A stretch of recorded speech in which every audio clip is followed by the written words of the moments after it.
Let all the others fight and fuss. Yeah. Whatever happens, we've got us. Crooner. Though today it is an accepted form of singing, in its heyday, being called a crooner was considered an insult. Wait, what? But what's your definition of croon? It was just one of those things.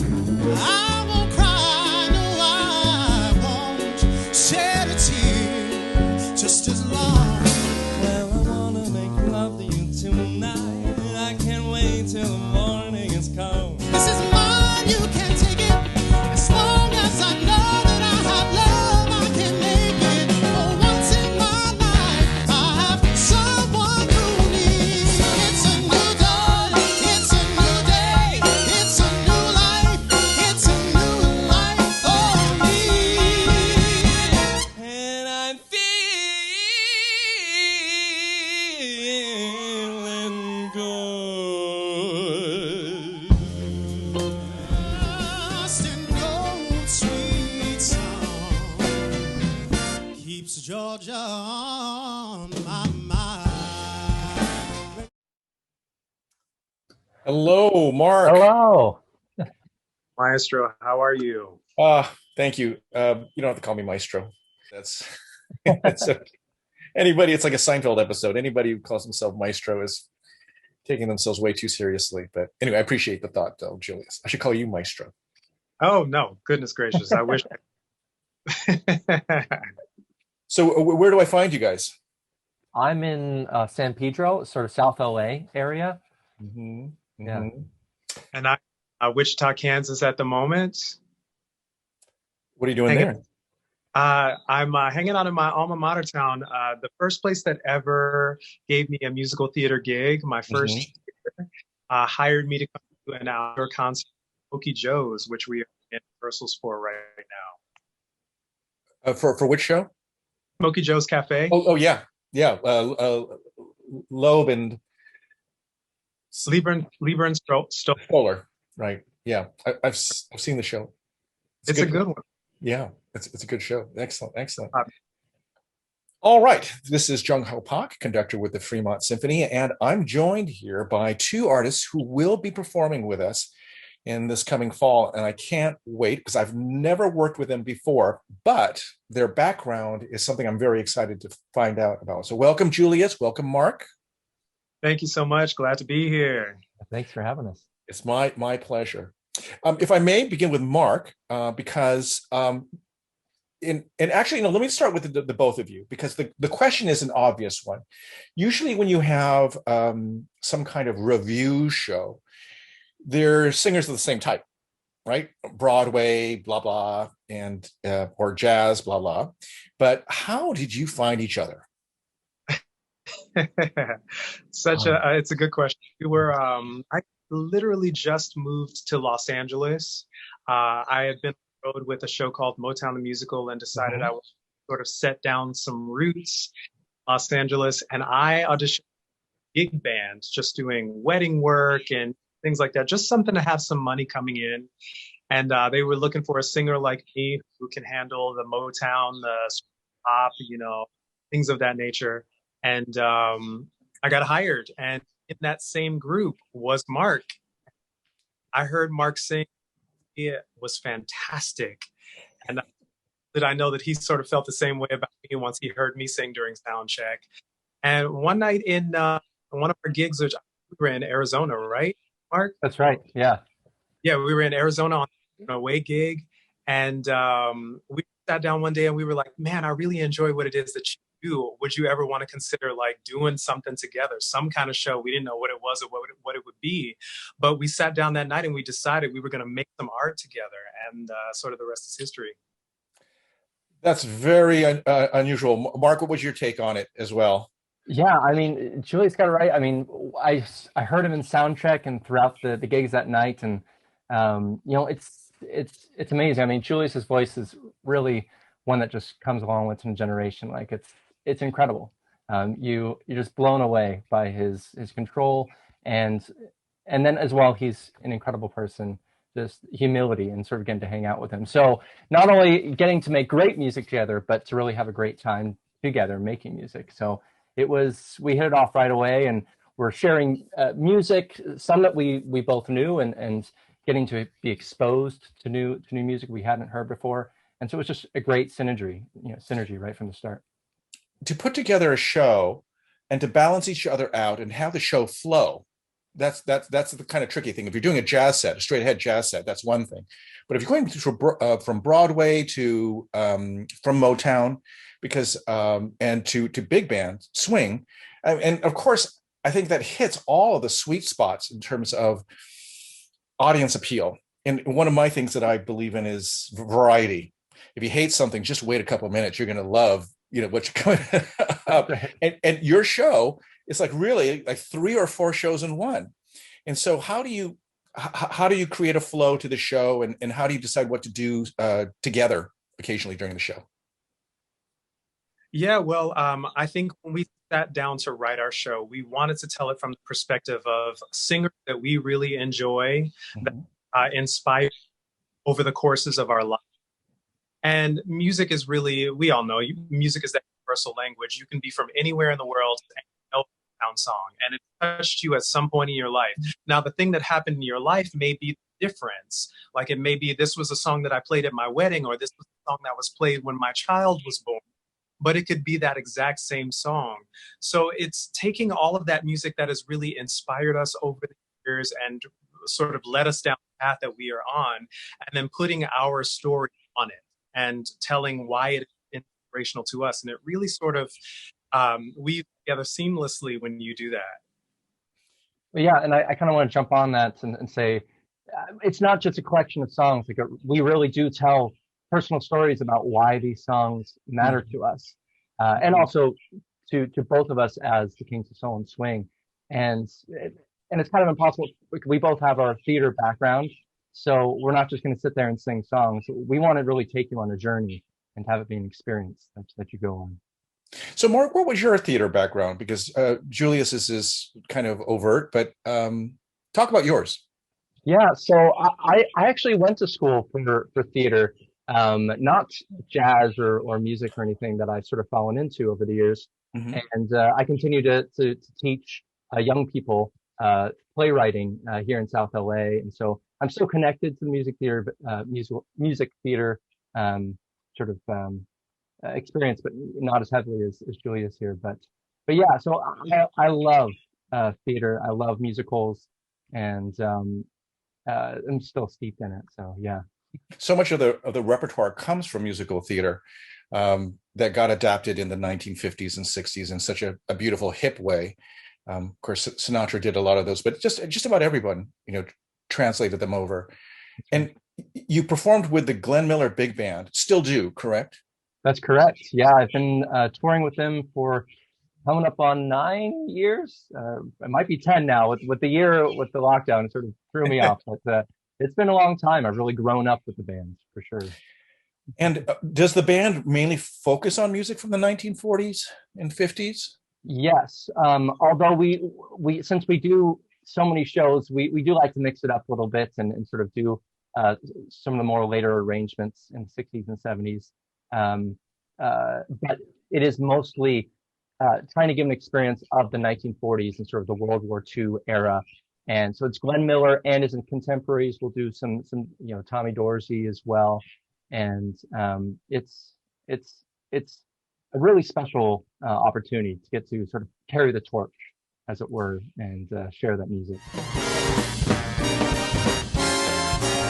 I alone have heard this lovely strain. I alone have heard this. The night we met, there was magic abroad in the air. A trip to the moon on gossamer wings. It was one of those things. If we thought of it, about the end of it, as we started painting the town, and I'm feeling good. And do you feel an obligation and a responsibility to make this music come alive, stay alive? You know, I, I I do, and I'm also not too worried about it at the same time. Like, the audiences are made up of not just sort of the older generation, and of course that's amazing to be able to be giving that experience of these memories and that are associated with that the era. But we often see so many people that it's like this music mattered so much to my parents or my Hmm. grandparents, and Hmm. they had passed that love and that appreciation to these younger people, and you can see them. They're sort of jumping around their seats, and when we do have a dance floor, you know, I'm not too worried about this music not continuing to be passed on. Like there is a huge enthusiasm for it. I don't think people realize how important our parents' music is to us. You know, you're stuck in the car with them, or on Friday nights you're listening to Lawrence Welk, you know, with them, and you're going, "Oh, this is dumb," but it gets in your skin, and you really start to appreciate it later on. And I'm the same way. Well, see, my dad was a dentist, and so you can imagine the music that was floating while the drill was going on, and and at first you go, you know, this isn't music, you know, it's elevator music. But if you really, really listen, and I sound like a real nerd, but Julius, I hear you're a nerd too, so you can appreciate this. Those arrangements, even elevator music from the 1960s and 70s and 80s, there is a sophistication to it that I don't think people really appreciate, and I don't know if that's going to be a second wave of appreciation, but anyway. Um, you know, Mark, and I don't know if everyone appreciates Glenn Miller's service to his country as well in the background. Have you become a little bit of an aficionado as far as Glenn Miller and his incredible career? I mean, it's impossible not to. I mean, the fact that they had, you know, sort of wrapped up the band and made it into what the Air Force band became. I mean, it really was a great service to his country, and all the members of the band that decided and sort of wanted to serve in that way. I mean, it's incredible. And then obviously we know that he passed away in that time while he was serving, and so no, it's incredible legacy of Glenn Miller, and the fact that it's a custodial band that over the years it was continually passed on to different band leaders that kept that fire alive, and respect So that. when you sing the different eras from the 40s to maybe the 60s and maybe even the 70s a little bit with big band, from a vocal placement point of view, does that really and phrasing and the use of vibrato and back phrasing and just stylistically to get through the decades, do you have to sort of switch hats in your mind? I mean, it is different. Switching hats is a good way to put it, because we usually go right back to, you know, a beautiful Glenn Miller ballad like, you know, Nightingale sang in Berkeley Square or Serenade in Blue. But it's a welcome change, and sort of brings some energy, and then a great contrast to the other ballads and stuff that are in the Glenn Miller library. So, and it's always a nice surprise for the audience too. It's like, oh yeah, that music was here in that era as well. So yeah. Whenever we hear the singers from the 1940s and 50s, especially the 40s, the vocal control is just Oh crazy. my gosh. The pitch control, and in early Sinatra, uh, I mean, that really sustained him through the rest of his career in terms of knowing how to take care of his voice, but also knowing how to support. And is that something that you have benefited from by figuring out how did these guys do this? How did they sustain? Oh my goodness. I mean, I think I really have to thank, you know, my sort of my teachers in college that were mostly in the classical backgrounds, not in this jazz sort of world, you know, Mhm. of just having a very solid understanding of phrasing and breath control and a strong tone and being able to project. Um, so I'm very thankful to them, but that it's not much different in terms of that style of jazz, these Mhm. long phrases, the endurance, and um, uh, yeah, and then also the fact that, you know, so many of these songs that they recorded with the band or the orchestra right there. So you only have so many takes to go through, and you got a chorus that's waiting, and it's all costing so much money per, per moment. So it's just listening back to those Frank Sinatra recordings or Ray Everly from Glenn Miller, like, it's amazing that they just nailed it every single time. You feel like everyone's sort of cheating today because Yeah, they're not nailing it in one take or live. that's right. Yeah. So Julius, your background, and again, you grew up in Gary, Indiana. I did. And I'm sure you just get everyone to start singing Gary, Indiana all the time. So forgive me for that. But what was your training like? What was your background?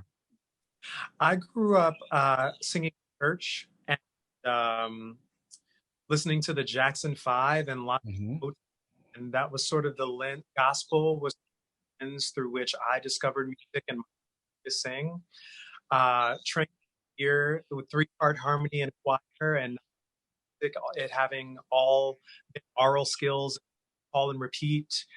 There's a great Black Church of Call and Response, and so you very quickly become akin to picking up music very fast and being able to sort of squawk it back out, put your speak on it a little bit. Everybody just sort of like goes, yeah, I got it, fine. You make it your own, and that was the lens through which I discovered my ability to sing. Now, I went off to college and began to train. I first went to the University of Northern Iowa and started training with opera teachers and discovered that that was not for me. It was not where my skill was going to lie.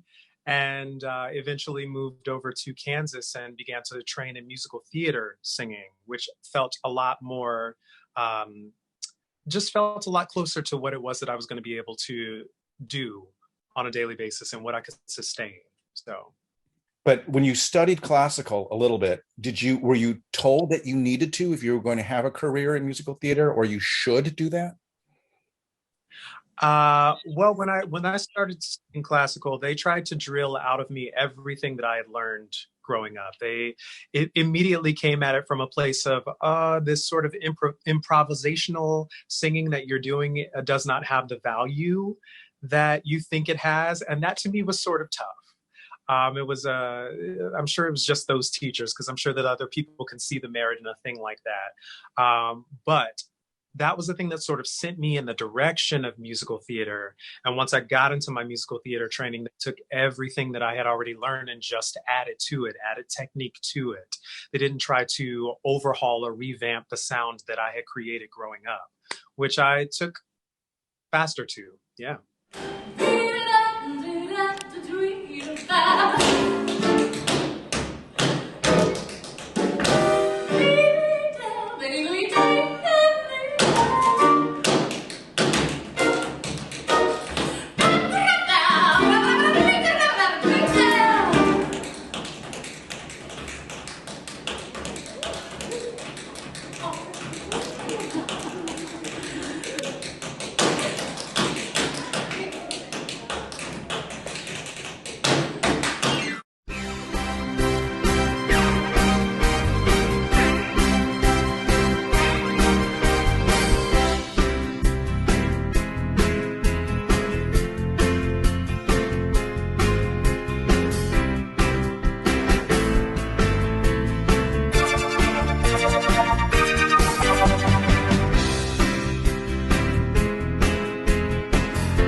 He never told no lie. He said you never miss your water till the well runs dry.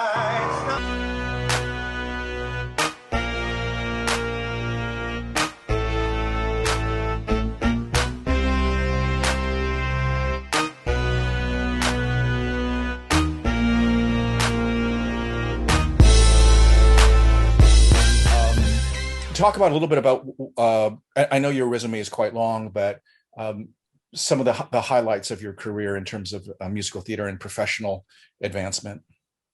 Absolutely. I made my Broadway debut in 2010 with a Candor and Ebb show, the final Candor and Ebb piece. We know them from Chicago and Cabaret and other very beautiful musicals, but this was the last piece that they wrote together before Fred Ebb's passing, called The Scottsboro Boys. And I made my Broadway debut in that show, and it was just the perfect culmination of art and commercialism and something that I felt was really important and a story that needed to be told because it had been erased from the history books. We are seeing even today with the verdict in the Derek Chauvin case that there's still a lot of unrest in the world and a lot of injustice in the world. And this is one of those linchpin moments, the trials of the Scottsboro Nine. Linchpin civil rights moment that was important but has been erased. And then from there, my second show was a little bit, I wouldn't say more lighthearted. It was the Gershwin's Porgy and Bess with the incredible Audra Broadway. Oh, fabulous. Congratulations. That's wonderful. But then did you feel like you were making peace with your classical approach at all by being in an opera? Yes, it was very interesting. This was sort of a hybrid of the show. They rearranged some of the arrangements to be more jazzy, so it lent itself to a voice that was a little bit closer to mine. I did have to do some stretching and learning how to the big operatic moments in a way that was safe for my voice. But yeah, it was a fun stretch moment for me. From there, I went on and toured around the country, done probably 7 national tours now, 7 Broadway national tours, landed on Broadway again with Motown the Musical and my most recent journey. I don't know if you want me to give it away already, but my show is Hamilton the Musical. That's right. That was the Easter egg we were going to get to. So, yeah. I'm past patiently waiting, I'm passionately smashing every expectation, every action's an act of creation. I'm laughing in the face of casualties and sorrow. For the first time I'm thinking past tomorrow. And I am not throwing away my shot. I am not throwing away my shot. Hey yo, I'm just set my country, I'm not scrappy and hungry, and I'm not throwing away my shot. We're gonna rise up, it's time to take a shot. We're gonna rise up, it's time to take a shot. We're gonna rise up, rise up. It's time to take a shot. Rise up, rise up, take a shot. Rise up, it's time to take a shot. Rise up, take a shot, shot, shot. Hey, it's time to take a shot, time to take a shot. And I am not throwing away my shot. You were based in San Francisco, but other cities as well? Yes, my first run with the show was all over the country, and then we did Puerto Rico with the most recent cast that I have been with, where Lin-Manuel Miranda joined us as Hamilton himself and raised millions upon millions of dollars for Puerto Rico. Those wonderful things going on there, and then most recently in San Francisco, where I spent the change entertaining the Bay Area. So your home base is the Bay Area now or not? No, I was just there to do the show. Just there is there Alexander Hamilton. But I feel like it's away from home now because the community's, wrapped me in arms and took me in. So I do have a special affinity for San Francisco and the Bay Area. Julius, have you sat in and seen the show at all? I sit on My Company quite regularly. As the leading guy, I love to give my support to the other cast, especially when they're going on days that I'm not on stage. So I Hamilton play the role. I usually take them a big old bottle of their favorite spirit because it is a journey to go on. And once you do it the first time, there is a huge sigh of relief. So sometimes you have to just cap that off with a little bit of your favorite drink. But yes, I watch the show quite regularly and I'm a big fan of it. And I think it's pretty genius. Where were you in the casting of this? Were you toward the beginning when the original cast stepped away, or there was like a 5-year period and then you came on board? What was the timing of your join? Well, I started auditioning for the show for replacements. My first audition for Daveed Diggs' replacement, and he was the first Thomas Jefferson. And that wasn't necessarily a fit. And then for maybe 2 years or so after that, I'd gone in for almost every male character in the show. And here's a fun story about that. I always knew in my mind I was an Aaron Burr. I was like, this is the role that is right for me. I'm a singer. In my normal life, I am more of a reserved guy. I sort of like wait and bide my time. And so I figured Aaron Burr is my role. And I got seen for Aaron Burr, but they didn't bite for me for that one. And then finally, they eventually called me in for Hamilton. And by that point, I had been in for so many roles in the show that I decided I wasn't going in for Hamilton because I didn't feel like it was right. The next time this director saw me, I wanted him to see me for a thing that I knew I was perfect for. And friends and family got in my ear and they said, Julius, if you don't get over yourself and go in for the lead character in the biggest show in the world. And I did, and I'm so grateful I did because this creative team saw something in me that I didn't even see in myself. Do you still wish you could do Aaron Burr? There are days, but I have really fallen in love with Hamilton and the sort of fieriness that it takes to play him, which is such a step outside of myself.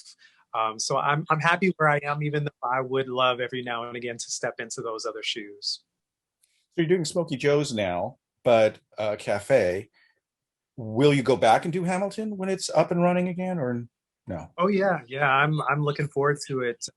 I think we're aiming for later this year. I'm hoping, keeping my fingers crossed that everybody does what they need to do to keep us safe and get us over the finish line. Mm-hmm. But for the end of this year, fingers crossed.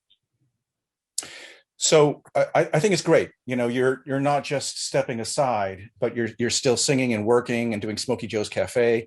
That's a real artist. Do you feel like, both of you, that you have to? Is it tempting just to sit on the couch and eat a bunch of bonbons and just, veg out?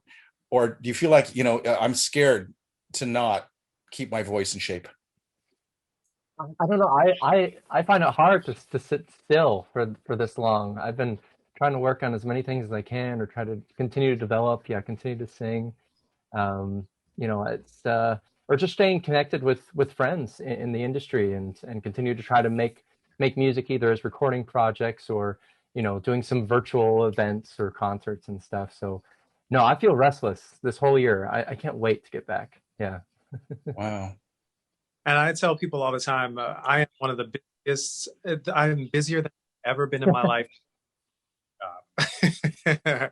I have just been pushing myself in every direction that I can, writing, directing. I'm assistant directing this production that we're doing right now. It's my assistant directing directorial debut.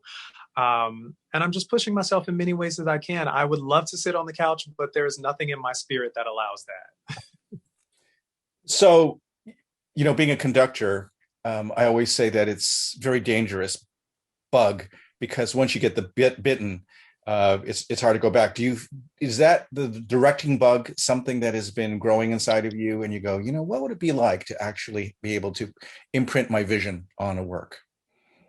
It's actually the interest in it has actually come out of this time, because I've been reaching out to schools and doing master classes and working with younger artists and finding that I do have something that I can offer in the way of information, in the way of here, tweak your performance in this way. And so just having this sort of explore other things that I have the opportunity to do, because I've been doing 8 shows a week, has allowed me to go, I have a directorial eye. I have the ability to decide what should, and so it's sort of a surprise to me in this pandemic time. Mark, you said you teach as well, right? You coach people, writers, and yeah, I teach with a nonprofit called Bridge Theater Project, and it's all about students writing their own stories and sort of leading them through that process, and then also teaching them the performance skills to put up a show in their community, and also it sort of has an international focus. We also work with students abroad and sort of try to have this cross section of different viewpoints and everything. It's a really cool company. But yeah, I teach these young people and sort of partner with them on what they want to create. Mark, do you have any YouTube video of you performing solo? Yeah, yeah, I have a couple. Just have a great performance at Disney California Adventure with Fat Cat Swinger, this jump swing band that I perform with. That could be a really fun thing. Yeah. So is that rockabilly type of music? We do that as well. And for the band, a big sort of inspiration is Big Bad Voodoo Daddy, and Yeah. just sort of the Yeah. very high energy. There's a lot of dance and sort of jumping around. Louis Prima is a huge influence in the band as well, and the Witnesses. Yeah. I love that. I love that music, and it demands a lot of energy and a lot of Oh my gosh. musicianship to sustain that. So great. If we could see that, that'd be Yeah, wonderful. That'd absolutely. be wonderful. Love And to see it. you also have some performances maybe with the Glenn Miller Band on Yes. YouTube. Yes, I do. Yeah, some previous tours for sure. That'd be great. Just feel free if you can, just send me like 3 or 4, ideally wildly different things if you have it. Okay. And Julius, what about you? You've got, probably because of copyright, not that much of you in Hamilton anyway, right?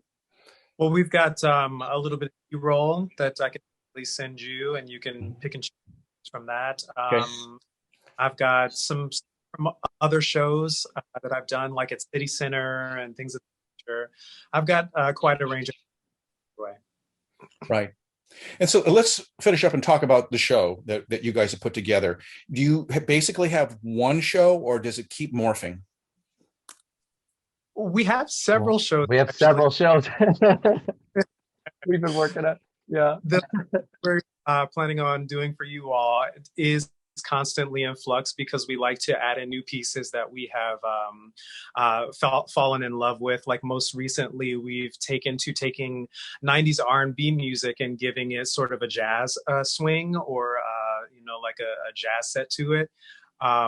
Can We Talk by Tevin Campbell. I don't know if you've ever heard that song, a very influential song for me growing up. Tevin Campbell was a very influential artist. And we've given it sort of like a jazz spin, and now we've tossed it in the show. But this show's sort of constantly in flux with some of our newer favorites.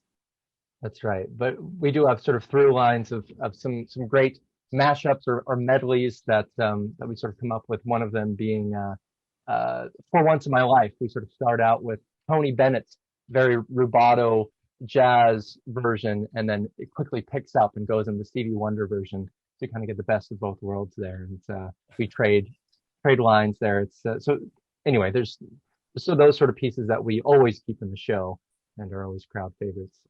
You guys have arrangers to do these things, these special mashups, or do you arrange them yourself? A little of both. Yeah. Like, I'm not a musician since my instrument voice, but I have been throwing together stuff for many, many years. So I take my very rough ideas and send them to someone who is much smarter than me and say, fill this in with beautifulness, and we usually get there. Cool. Yeah, but don't sell yourself out though. We do this really great home medley that Julius came up with, sort of a mashup between Mike Bublé's Home and then John Legend's Coming Home, and Julius, you pretty much came up with that entire thing on your own there. But all right. This is really wonderful. I'm so looking forward to seeing not just you guys sing either individually or together, but just so great to see this affection and respect between the two of you. Normally, again, you don't see this kind of mixing. It's that the genres to this, but I think you guys have discovered something very, very unique, and it's fun. People like to pigeonhole us into being one voice or another, one genre, but like everyone's iPods, well, no one has an iPod anymore, but like everyone's music selection, we are such incredible omnivores. And if you just go on YouTube, I mean, the things that you and I look at on one evening is just an incredible montage of different styles. And I just think people should not underestimate the audience for not having a broad palette. Agreed. I can't wait to see you guys. What is the date of our performance? You probably July 10th. July 10th. Holy cow, that's soon. Yeah. Okay. I can't wait. Yeah. Oh my goodness. Right. Said it's seared into our brains because it can't come soon enough. That's right. It was great meeting you. It's a rare opportunity. So thank you so much, guys. Thanks for your time. Thank you so much. Have a good one, okay? Yeah, It's you been too. lovely chatting with you. Thank you so much. Take care. Well, I wanna make love to you tonight. I can't wait till